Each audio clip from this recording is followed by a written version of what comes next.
Kaming tao mga palangga. So lakad-lakad muna kami. Kami ay dadalaw kay Papsi. So surprise ito. Surprise visit sa aking Papsi. Uncle ko yung pinsan ni Papa.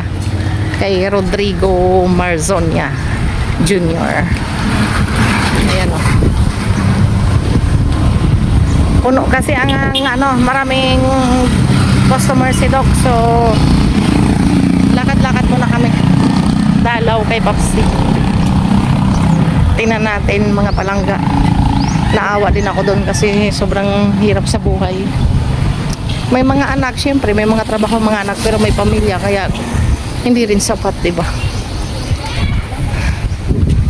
Tinutulungan talaga namin yun siya. Umpisa nung na stroke siya, hindi namin siya kinakalimutan na suportahan kahit papaano sa makakaya ng aking asawa. So sabi niya punta muna kami kay Papsi. Update mamaya mga palangga. So we need to going down mga palangga. Andito si Papsi. Surprise visit kung kumusta na. Actually palangga nung nakaraan pumunta na dito yung asawa ko mga 2 weeks ago.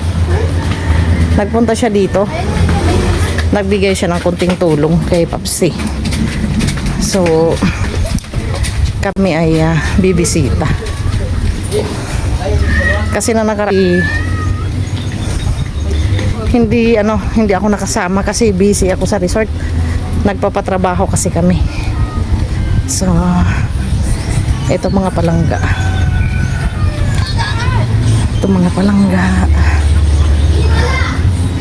maso-surprise yun.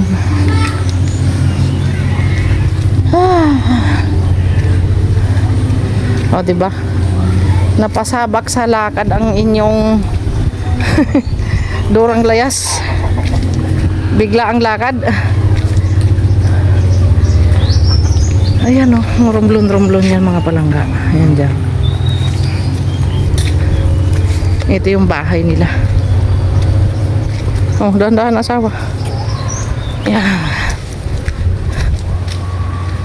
Dahan-dahan.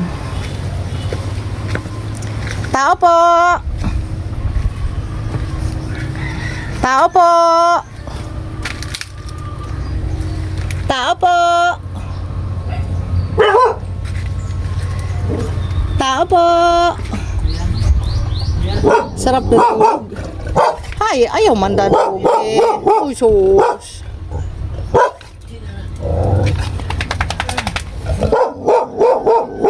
Papsi! Surprise! Ay! Sorry, gali! Ila ko nun. Sino ka ba, no? Si Christian. Yan, ako. Hindi, si Christian. Ha? Hindi, si Christian. Palangga! Bakit hinanap po si Christian? Ako andito. Charot. Naka-ano ka ba? Gimbati ko siya kapag Ako, gihambay ko. Yara galis Chacha. Ha? Yara galis Chacha. Yara si Richard. Yara si Christian sa labas. O mga... Kasi siya? Alam mo yung cream hop? Ang harap nun. Hello? Pasok! Just go inside! Ha? O, diba? Nakita niyo mga palangga. Isa yan sa gusto kong matulungan. Kaya nagbablog-vlog ako sa YouTube mga palangga kasi 'di ba yung mga senior citizen na mga na mild stroke, yung mga nai-stroke ganun, yun ang gusto kong tulungan. Ito yung bahay nila. Oh, 'di ba? May mga pusa. Pet lover kasi si Papsi. Asan si Mama Lodi pa? Pa? Si Mama Lodi. Pabuton restaurant eh. Very good. Nakakapanaw na daw siya. Oh, hi. Nakakapanaw na. Pasensya niya, ngayon lang ako nakadalaw. Ay, okay lang yan. Busy. Alam mo naman, na anak mo, busy sa resort lagi. Ito, chill. Sit down daw, Han. Was he sleeping? Oh, sleeping. Papa and the son. Ayan mga palangga, nakikita nyo. Meet nyo yung aking Papsi. Siya po yung umpisa po nung tawag dito yung na mild stroke siya. Halos magkasabay lang sila ni Papa. Pero nauna po siya na mild stroke. Si Papa talaga hindi kinaya. Nagpass away dahil doon nga sa bahay namin.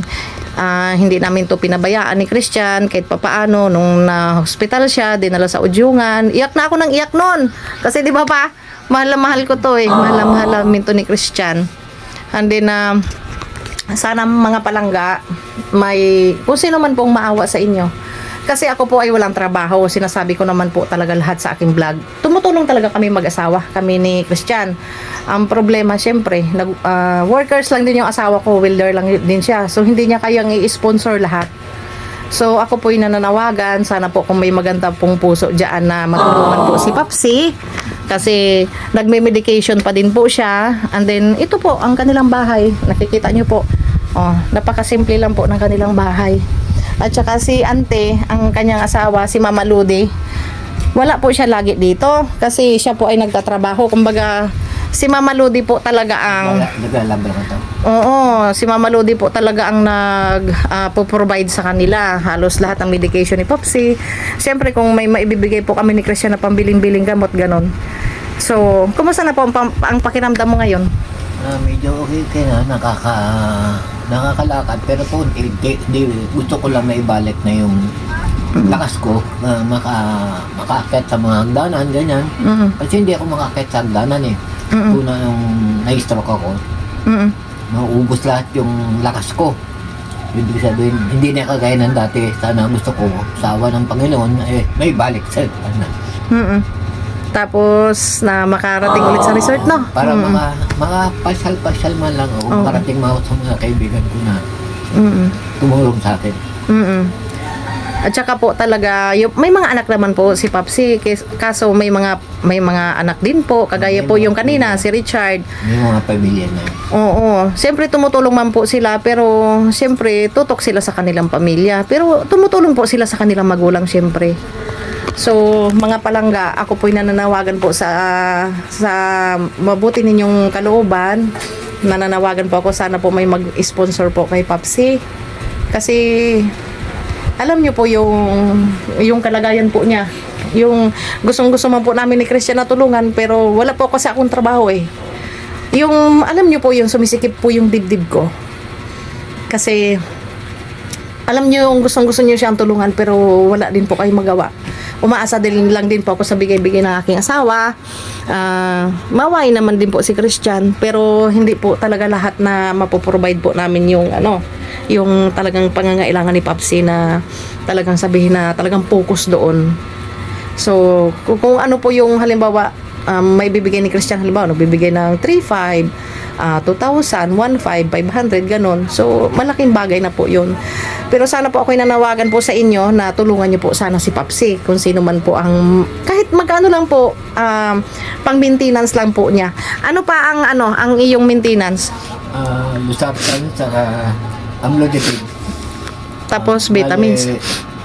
Wala akong vitamins kasi kulang na ako. Kulang na pilong vitamins. Oo. Lusaptan, amlodipine, atorvastatin, glimepiride, aspirin, yun lang. Bali 7 yan sila na gamot ko.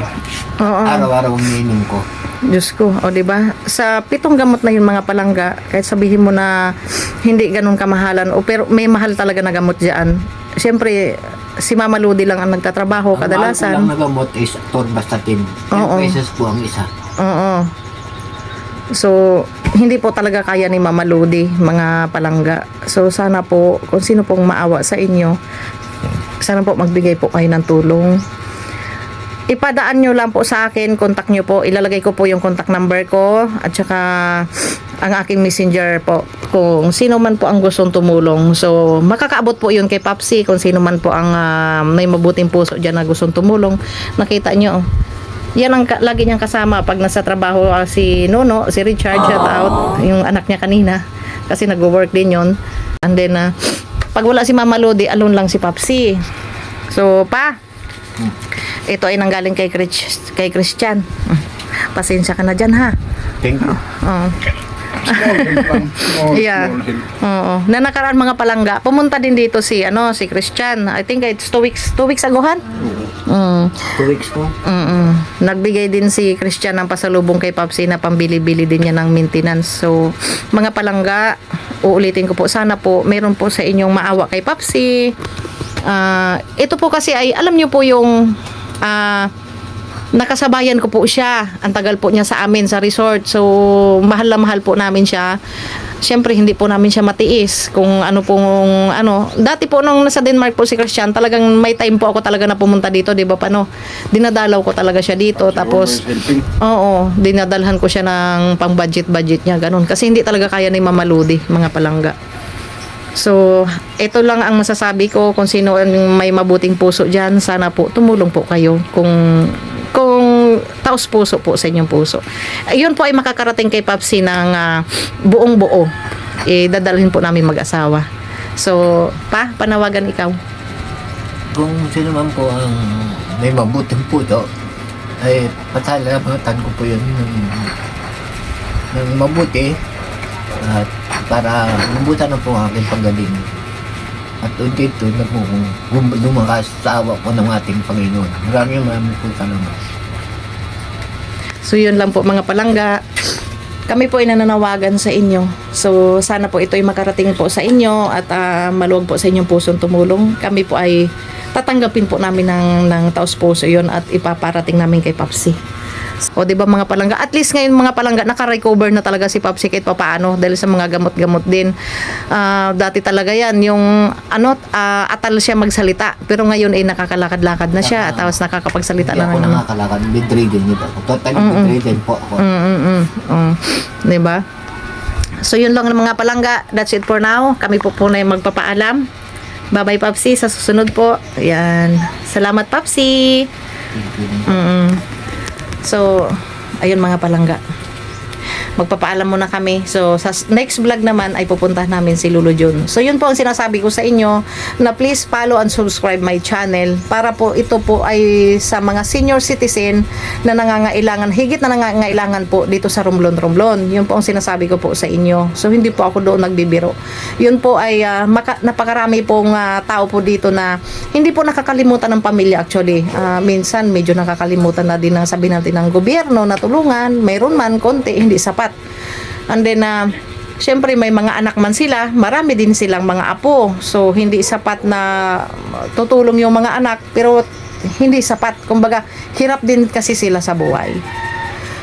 So, ito po masasabi ko mga palangga. Salamat sa inyong tulong na ipapaabot para kay Rodrigo Marzonia. Maraming salamat po. So, mamaya na lang po ulit. Bye-bye. Salamat din asawa sa pagtulong. Yan ang aking sponsor. So, thank you, Papsi. Love you.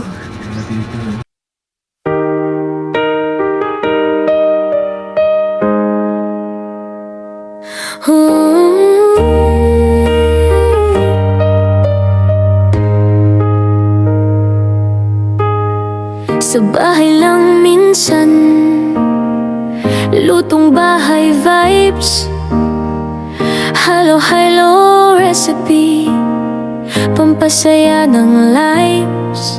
Pag may oras sa kusina, apoy ay nagla